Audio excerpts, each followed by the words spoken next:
नमस्कार।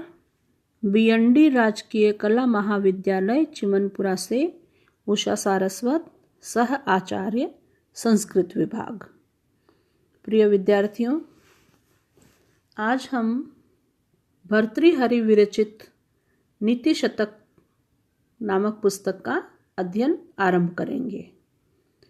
आज का हमारा जो शीर्षक है वह है सत्संगति प्रशंसा। चूँकि मैंने अभी अभी बोला कि ये मुक्तक काव्य है, तो विद्यार्थियों, मुक्तक काव्य की क्या परिभाषा है? इसमें किसी एक ही टॉपिक पर पूरा ये काव्य नहीं लिखा जाता है। अलग अलग टॉपिक्स पर थोड़े थोड़े श्लोक आते हैं और उन श्लोकों में पूर्वापर संबंध नहीं होता। सारे के सारे श्लोक स्वतंत्र होते हैं। जाड्यम धियो हरति सिंचति वाचि सत्यम मानोन्नतिम दिशति पापमपाकरोति चेतः प्रसादयति दिक्षु तनोति कीर्तिम सत्संगति कथय किम न करोति पुंसाम। यहाँ हम अन्वय देखेंगे। सत्संगति ही यानी अच्छे लोगों की मित्रता, सत्संगति धीय है, बुद्धि की, जाड्यम हरति, जड़ता को, हरति दूर करती है, वाची वाणी में, सत्यम सिंचति सत्यम सत्य का, सिंचति सिंचन करती है माने आधान करती है, मानोन्नतिम दिशति सम्मान तथा उन्नति को, दिशति प्रदान करती है, पापम अपाकरोति पापम पाप को, अपाकरोति दूर करती है, चेतः प्रसादयति चेतः हृदय को, मन को, प्रसादयति प्रसन्न करती है, दिक्षु कीर्तिम तनोति दिक्षु दिशाओं में, कीर्तिम तनोति कीर्ति को, तनोति फैलाती है, कथय कहो, सत्संगति पुंसाम मनुष्यों के लिए, पुरुषों के लिए, किम न करोति क्या नहीं करती है, अर्थात बहुत कुछ करती है। यहाँ पर विद्यार्थियों हम देख रहे हैं सत्संगति यानी सज्जनों की मित्रता के लाभ बताए गए हैं। सज्जनों से मित्रता करने से पहला लाभ है बुद्धि में जो जड़ताएं हैं, मूर्खताएं हैं, वे सारी की सारी समाप्त हो जाती है, क्योंकि हम कुछ न कुछ उनसे, अच्छे लोगों से कुछ नया सीखते हैं और मनुष्य में सत्य बोलने की प्रवृत्ति बनती है। सत्संगति मनुष्य को सत्यवादी बनने की सीख देती है और भले लोगों की संगति से मनुष्य की प्रतिष्ठा बढ़ती है, उन्नति होती है और हमेशा मनुष्य अच्छे कर्मों को करने में प्रवृत्त होता है, इसलिए वह पापों से मुक्त रहता है। और यदि मनुष्य में सात्विक भाव रहेंगे तो मनुष्य का मन सदैव प्रसन्न रहेगा और सद्गुणों के विकास से मनुष्य यश प्राप्त करता है। इस प्रकार सत्संगति के अनेक फायदे हैं। बताएं, सत्संगति मनुष्य के लिए क्या नहीं करती है? यानी बहुत कुछ करती है। अतः इस श्लोक के माध्यम से महाकवि ने यह प्रेरणा दी है कि हमें हमेशा अच्छे लोगों से मित्रता करनी चाहिए ताकि हमारा व्यक्तित्व और भी सुंदर बन सके। यहाँ व्याकरण देखेंगे। इस पद्य में वसंत तिल का छंद है। वसंत तिल का छंद के प्रत्येक चरण में 14 वर्ण होते हैं।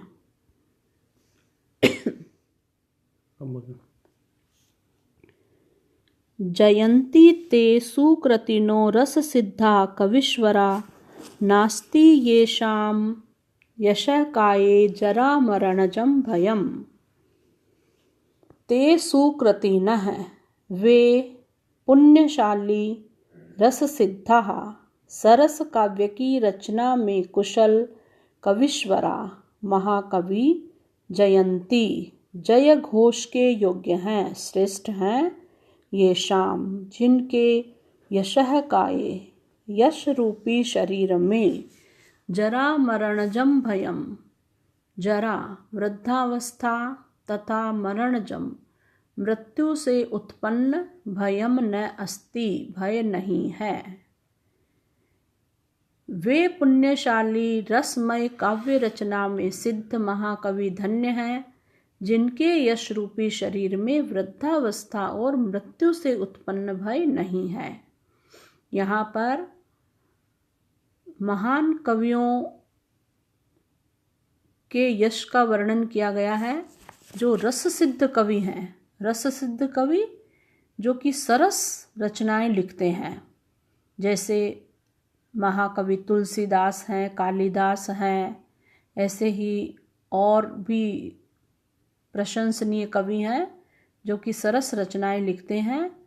वे अपनी रचनाओं के कारण स्थायी यश को प्राप्त कर लेते हैं, इसलिए अपने यश रूपी शरीर से वे हमेशा इस पृथ्वी पर विद्यमान रहते हैं, क्योंकि जो नश्वर शरीर है वह तो हर व्यक्ति का समाप्त हो जाता है, किंतु उसका ज्ञान, उसके कर्म ये हमेशा विद्यमान रहते हैं।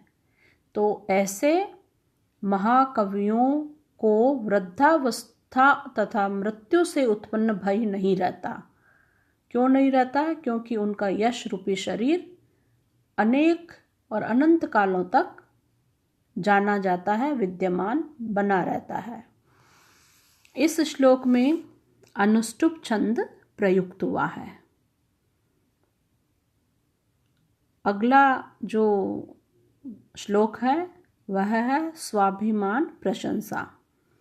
शुद्ध सामोपि जराकृशोपि शिथिल प्रायोपि कष्टाम दशाम आपन्नोपि विपन्न दीधितिरपि प्राणेषु नश्यत्स्वपि मत्तेभेन्द्र विभिन्न कुंभ पिशित ग्रासैकबद्ध स्पृह किम जीर्णम तृणमपि मान महताम अग्रेसर केसरी। इस पद्य में कवि ने सिंह के माध्यम से स्वाभिमानी पुरुषों के स्वभाव का वर्णन किया है।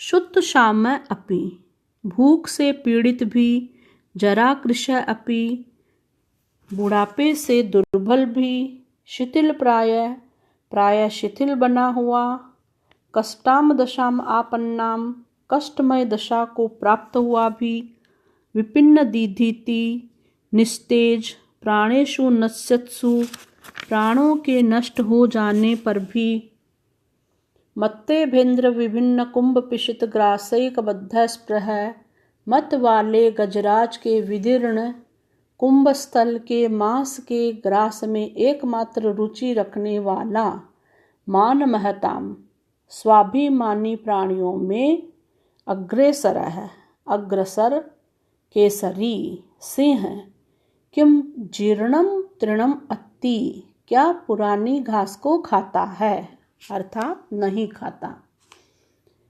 यहाँ पर सिंह के दृष्टांत से स्वाभिमानी मनुष्यों के चरित्र को बताया है।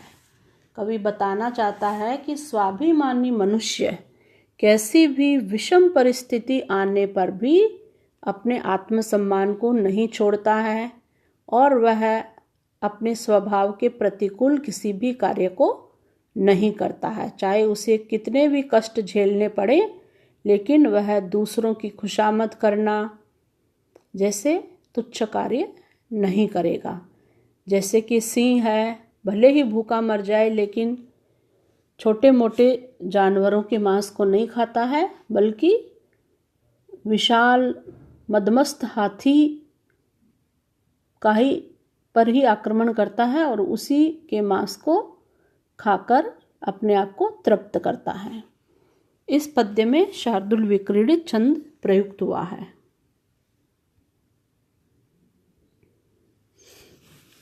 परिवर्तिनी संसारे मृत को वा न जायते, स जातो ये न जाते न वंश समुन्नतिम। याति वंश समुन्नतिम। अन्वय देखेंगे। परिवर्तिनी संसारे, इस परिवर्तनशील संसार में कह न मृत, कौन नहीं मरता है, और कौन वा न जायते, अथवा कौन नहीं उत्पन्न होता, किंतु सह जाता, उस व्यक्ति के जन्म लेने से ही जन्म सार्थक है। येन वंश समुन्नतिम याति, जिसके उत्पन्न होने से वंश समुन्नतिम याति, उन्नति को प्राप्त करता है। इस पद्य में भर्तृहरि ने यह सीख दी है कि उसी व्यक्ति का जन्म सार्थक है जो इस पृथ्वी पर जन्म लेने के बाद में किसी असाधारण कार्य को करता है। जो व्यक्ति साधारण कार्य करता हुआ मृत्यु को प्राप्त हो जाता है, उसके जीने में कोई सार्थकता नहीं है, क्योंकि इस परिवर्तनशील संसार का नियम है, जो भी जन्म लेता है वह मरता अवश्य है, और जो मरता है वह जन्म भी ले लेता है। लेकिन किसका जन्म सार्थक है? जिसके श्रेष्ठ कर्मों से जो उन्नति करता है, उसी से उसका वंश यश प्राप्त करता है। इस पद्य में अनुष्टुप छंद प्रयुक्त हुआ है। अगला पद्य देखते हैं। कुसुम स्तबकस्यैव द्वयी वृत्तिर्मनस्विन, मूर्धनि वा सर्वलोकस्य शीर्यते वन एव वा। अन्वय देखेंगे। कुसुम स्तबकस्य इव मनस्विनः। कुसुम स्तबकस्य, पुष्पों के गुच्छे के समान मनस्विनः, स्वाभिमानी मनुष्य की द्वयी वृत्ति, दो प्रकार की वृत्ति माने व्यवहार होता है। सर्वलोकस्य मूर्धनि वा, या तो वह सारे संसार के मूर्धनि सिर पर यानी मस्तक पर रहता है, वा अथवा वने एव शीर्यते, अथवा वन में ही नष्ट हो जाता है।